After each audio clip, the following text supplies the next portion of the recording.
کہ اگر وہ رہ گئے تو کوئی دوسرا حل اس کا نہیں ہے، نہ دم دینے سے، نہ اونٹ ذبح کرنے سے، کسی طرح وہ مسئلہ حل نہیں ہو سکتا اگر ان تین میں سے ایک کام رہ گیا۔ وہ تین کام جو فرض ہیں وہ ہے احرام باندھنا، عرفات کے میدان میں ٹھہرنا 9 تاریخ کو، اور طواف زیارہ جو 10، 11، 12 تاریخ کو طواف کیا جاتا ہے حج کا طواف، تو وہ طواف، یہ تین کام احرام، وقوف عرفہ، طواف زیارہ،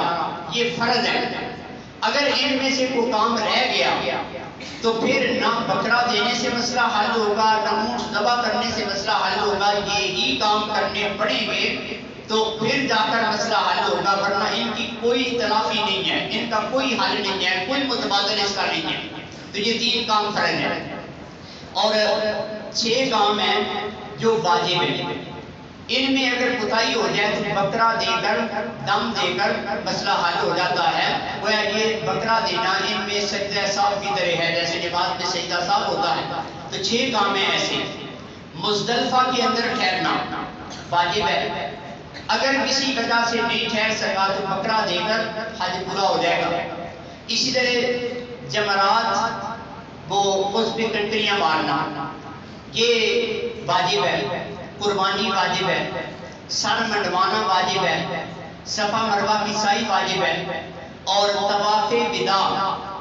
آخری طواف، بالکل آخر میں جب مکہ چھوڑ کر نکلنا ہے تو اس وقت ایک طواف کیا جاتا ہے، تو یہ طواف وداع یہ واجب ہے۔ اور وہ بھی صرف جو ہے وہ مردوں کے لیے زیادہ پابندی ہے، عورت اگر اس کو ماہواری آ جاتی ہے، نہیں ہو سکا، اس کے لیے معافی ہے۔ مرد بھی اگر اس سے پہلے کوئی طواف کر چکا ہے نفلی طواف، تو وہ نفلی اس کے مقام بن جاتا ہے، تو اس لیے یہ کمی پوری ہو جاتی ہے، اس کے لیے بکرا نہیں دینا پڑتا۔ تو یہ 6 کام ہیں جو واجب ہیں۔ اب ان میں سے پہلا دن 8 تاریخ آپ نے مینا کے اندر صرف ٹھہرنا ہے، وہاں کوئی حج سے متعلقہ کام نہیں ہے، وہاں صرف ٹھہرنا ہے، اور یہ ٹھہرنا سنت ہے، وہاں نمازیں ادا کرنی ہے۔ اب اس کے بعد اگلے دن صبح فجر کے بعد 9 تاریخ کو عرفات کے میدان کے اندر جانا ہے۔ تو عرفات کے میدان میں پہنچنا یہ سب سے بڑا کام ہے حج کے اندر، اور اسی کو حج کہا گیا۔ تو یہ 9 تاریخ ہے، چونکہ پورے دنیا کے اندر مسلمان 9 ذی الحجہ کو تکبیرات تشریق شروع کر دیتی ہیں، تو یہ وہاں پر بھی کرنی ہے۔ فجر کی نماز جب پڑھی جائے گی تو تکبیرات تشریق یہ بھی پڑھنی ہے۔ اس کے بعد اگر کوئی پیدل جانا چاہے تو بہت بڑے اجر و ثواب کی بات ہے، لیکن بڑا مشقت کا یہ رستہ ہے۔ سردیوں کے موسم میں بھی وہاں پر گرمی ہوتی ہے، پیدل کوئی جائے تو یہاں یہ مینا کے اندر ہیں، تو مینا سے سیدھا مشرق کی طرف ہی مزدلفہ، اس سے آگے عرفات ہے، تو عرفات میں پہنچ جائیں گے۔ اگر کوئی پیدل جانا چاہے تو اس طرف سے رستے بھی ہیں، رستے میں پانی کی جگہ جگہ پہ ہے، سڑکیں بنی ہوئی ہیں، سہولت ہے، لیکن گرمی کی شدت اس کا متبادل کوئی نہیں ہے، وہ جو پریشانی مشقت ہے وہ اپنی جگہ پہ ہے۔ اگر کوئی گاڑی پہ جائے گا تو گاڑیاں باہر سے ہو کر تو میدان عرفات کے پرلی طرف وہاں آپ کو لے کر جائیں گے۔ تو جو مسجد نمرہ ہے جہاں خطبہ دیا جاتا ہے حج کا، نماز پڑھائی جاتی ہے، تو وہ بالکل مغرب کی طرف، یعنی آپ پیدل جائیں تو آپ اس جگہ پہنچیں گے، لیکن وہاں پر ایک سفر کی بھی مشقت، اور دوسرا چونکہ وہاں رفائی ادارے لوگوں کے لیے پانی، جوس وغیرہ کھانے پینے کی چیزوں کا انتظام کرتے ہیں، تو وہ بھی گاڑیوں پر آتی ہیں، وہ پرلی طرف، تو یہ چیزیں آپ کو میسر ہوں گی۔ اگر پیدل جاتے ہیں تو اس طرف یہ مسئلہ بھی مشکل ہوگا کہ آپ کو پینے کے لیے ٹھنڈا پانی وہ بھی مشکل سے ملے گا۔ وہاں پانی کا انتظام ہے، جگہ جگہ پہ ہے، لیکن رش کی وجہ سے مشکل پیش آتی ہے، اور بعض اوقات پانی پر جو ہے وہ باری نہیں آتی، بلکہ جو بیچنے والے وہاں ہوتے ہیں ان سے بھی پانی لینا بعض اوقات رش کی وجہ سے مشکل ہو جاتا ہے۔ تو اس لیے یہ آپ کی جیسی مرضی ہو، پیدل جانا ہے تو فجر کے بعد وہاں پیدل چلے جائیں، اگر گاڑیوں پہ جانا ہے تو وہ رات کو لے جاتی ہے اور رات کو وہاں لے جائیں گے۔ اب یہاں پر جس وقت بھی پہنچے، زوال تک، زوال کے بعد تک جب بھی پہنچے، کوئی پابندی نہیں ہے، کوئی دم نہیں ہے تاخیر کی وجہ سے۔ لیکن جس وقت بھی آپ جتنا زیادہ وہاں وقت گزاریں گے تو نبی پاک صلی اللہ علیہ وسلم کی دعائیں ہیں۔ آج ہم نبی پاک صلی اللہ علیہ وسلم کی دعائیں جو لے سکتے ہیں جو کام کر کے، ان میں سے ایک کام یہ بھی ہے کہ وہاں عرفات کے میدان میں ٹھہریں گے تو نبی پاک صلی اللہ علیہ وسلم عرفات میں بھی مسلسل دعا کرتے رہے کہ یا اللہ جو یہاں آئے گا اس کو معاف فرما دے۔ بار بار یہ دعا مانگتے رہے اور ان کی دعا کی وجہ سے اللہ نے پہلے فرمایا کہ میں اپنے حقوق معاف کر دوں گا، پھر دوسرے نمبر پہ فرمایا کہ میں بندوں کے حقوق بھی معاف کر دوں گا۔ یہ روایت بہت قوی نہیں ہے لیکن یہ روایت اپنی جگہ موجود ہے کہ بندوں کے حقوق بھی اللہ بندوں کو اپنی طرف سے دے کر جو کسی کا لین دین ہے تو اس حاجی کو اللہ معاف کر دے گا۔ تو یہ بڑی برکت کی بات ہے، بہت بڑی سعادت کی بات ہے وہاں زیادہ وقت گزارنا، اس لیے وہاں پر وقت زیادہ گزارنے چاہیے،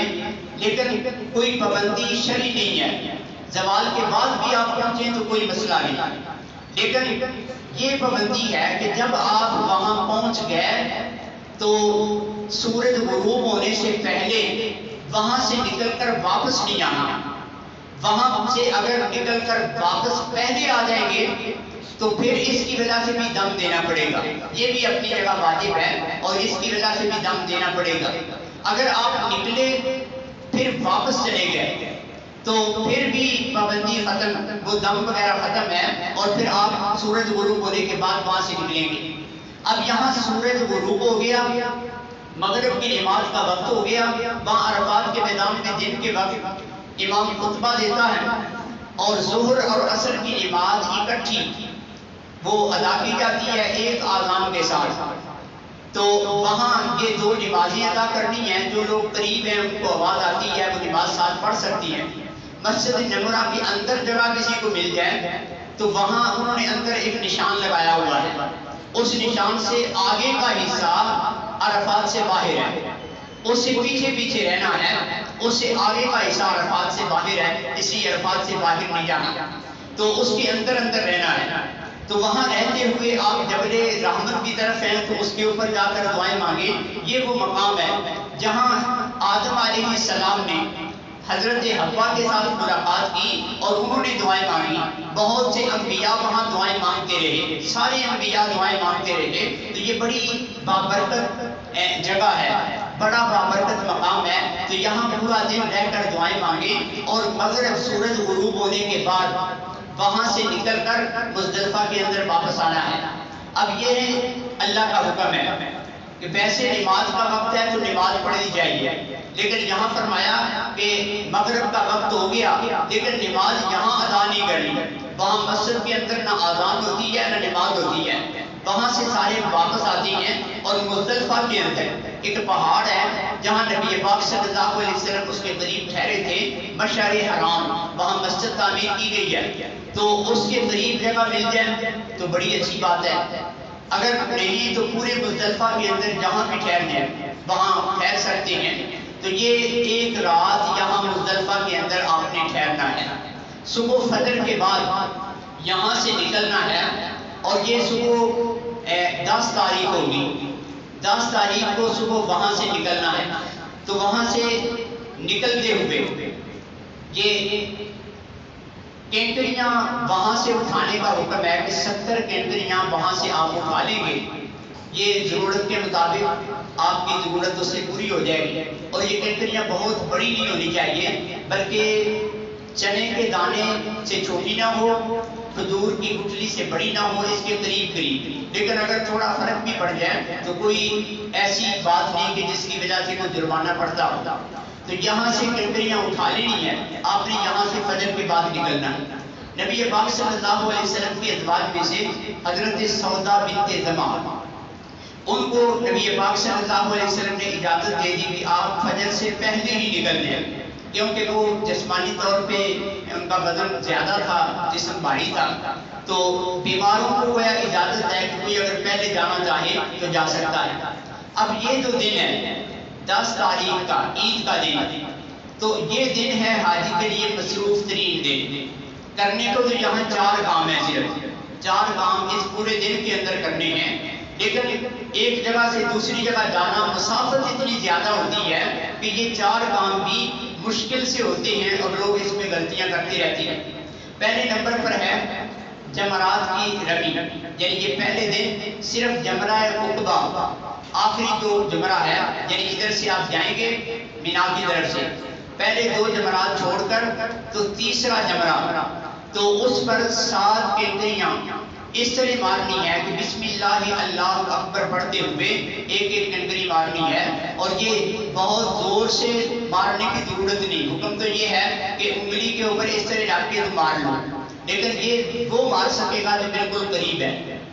جو دور ہے تو اس کو ذرا زور سے مارنی پڑے گی، وہ اس طرح انگلی کے اوپر رکھ کر تو اس کی کنکری وہاں تک نہیں پہنچے گی۔ یہ تصویر کے اندر آپ کو نظر آ رہا ہے ایک دیوار سی بنی ہوئی اور نیچے ایک پیالہ سا ہے،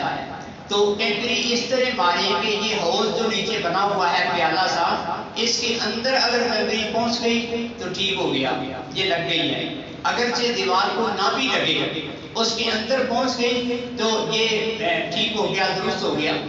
اگر باہر گر گئی ہے تو پھر دوبارہ کنکری آپ کو مارنی پڑے گی، لیکن وہاں سے کنکریاں اٹھانے کی اجازت نہیں ہے، بلکہ جو آپ لے کر آئے ہیں وہ آپ مار لیں، پھر واپس مزدلفہ سے ہی یہ کنکریاں لی جاتی ہیں، مینا کے ساتھ ہی مزدلفہ ہے، تو یہ اگر 70 آپ نے اٹھائی ہیں تو پھر یہ پوری ہو جائیں گی، 1 2 3 4 کے ضائع ہونے سے کمی نہیں ہوگی، کیونکہ یہ 3 دن بعد والے اور 1 دن پہلا ان کی کنکریاں اٹھائی گئی ہیں، اور بعد والا آخری دن وہ اجازت ہے، آپ عام طور پر پہلے آ جاتی ہیں، تو اس لیے یہ جمرہ عقبہ اس کو کنکریاں مارتی ہیں، 7 کنکریاں ہیں، تو یہ مقام بھی ایک رش کا مقام ہے، حکومت کی طرف سے بڑا انتظام ہے کہ جانے کا رستہ علیحدہ ہے، آنے کا علیحدہ ہے، اور کافی انتظام کیا کہ رش نہ بنے، لیکن پھر بھی لوگ رش بنا دیتے ہیں، تو اس سے خود بھی بچتے ہوئے اور دوسروں کو بھی بچاتے ہوئے کہ دوسروں کے لیے یہ مشقت کا باعث نہ بنے، تو اس طرح جو ہے وہ یہ 7 کنکریاں مار کے تو وہاں سے واپس آنا ہے۔ دوسرا کام قربانی کرنا،